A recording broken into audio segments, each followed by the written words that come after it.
Right now, I know Dad is smiling down on us from heaven, overwhelmed with emotion by your attendance and grateful to each of you for making the time to be here to celebrate his life.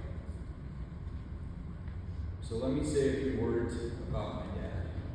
Dad was born in 1941 and raised the only child of a single mother. He grew up in upstate New York and spent a couple of his early formative years with his grandparents in Lincoln, Nebraska. Dad attended the University of Miami in 1958, where he was involved in the Army ROTC program, the Tau Kappa Epsilon fraternity, and was a member of the University of Miami's Flying Club. At the age of 21, he attained his pilot's license. My dad was passionate about flying small planes. Dad met my mother in 1962, and some of their dates involved flying in a small plane over South Florida.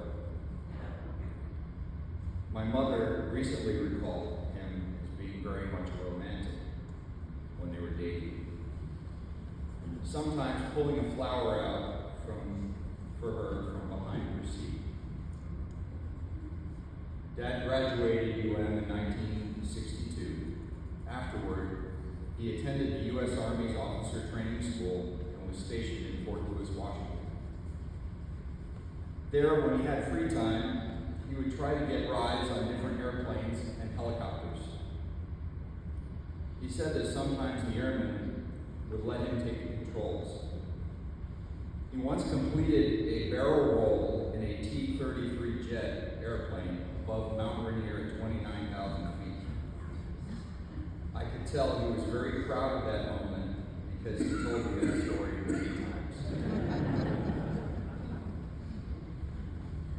After fulfilling his military commitment, he was honorably discharged from the Army in 1965. A month later, his unit was sent to Vietnam. Now that was some divine intervention. Dad then made what I consider to be the best decision of his life, marrying my mother, Joanne, in 1966. Along the way, my sisters and I were born. We moved around a bit and settled in Miami in 1974. With a young family, Dad could no longer afford to keep his pilot's license current, so he began what I consider to be his next passion, boating. My dad didn't just buy a boat and not use it, like so many people do. We went out on that boat most weekends. Our annual family vacations involved trailering our boat to the west coast of Florida and cabin camping on the island of Cayo Costa State Park. Most of my fondest memories growing up involved boating as a family, oftentimes with our close friends, the Banks and the Baldwins.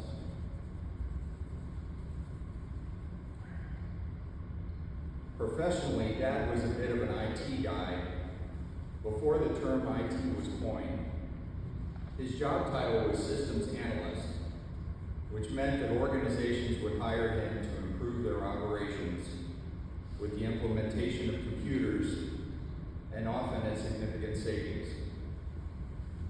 Over the course of his career, he worked for Pan American World Airways, North American Rockwell, where he worked on the Apollo Saturn V program that put man on the moon, Newport News Shipbuilding, Florida Power and Light, Ryder Truck Rental, the 11th Judicial Circuit Court, and Miami International Airport.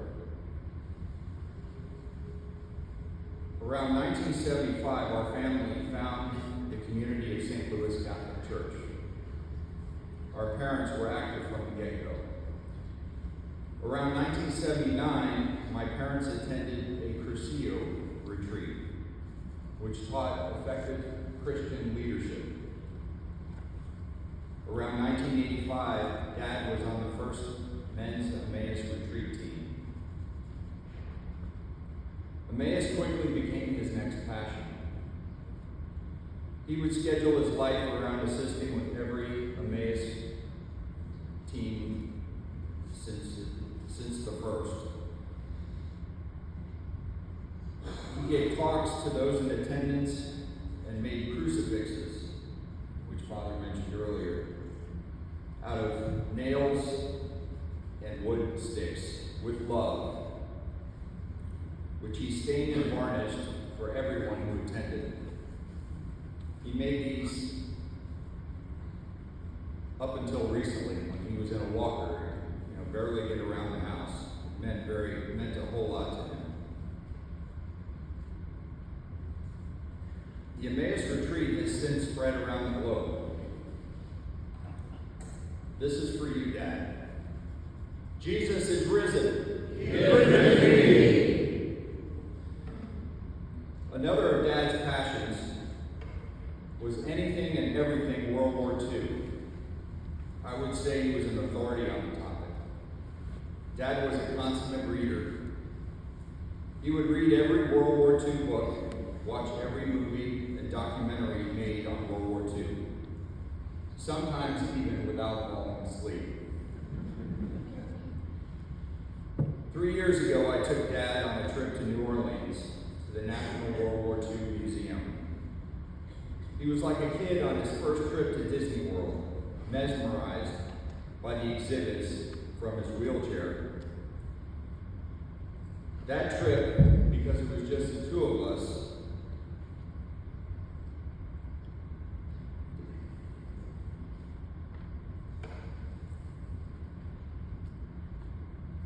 is a memory that I will cherish for the rest of my life. Around 2011, Dad was diagnosed with lung cancer. Long story short, he beat it. More divine intervention. We were told by his doctor that the leukemia that ultimately took his life was likely a byproduct of the chemotherapy he received for his lung cancer treatment. The morning Dad passed, our priest gave a homily in the Mass that life is a gift from God, and how we live our lives is our way of showing our appreciation. I think my dad got it right. I want to give special thanks to the Miami Cancer Institute, Dr. Peter Citron, Dad's oncologist, and Millie Gonzalez, Dad's home health aide, who's here today, for their collective role in helping Dad navigate his final chapter with dignity.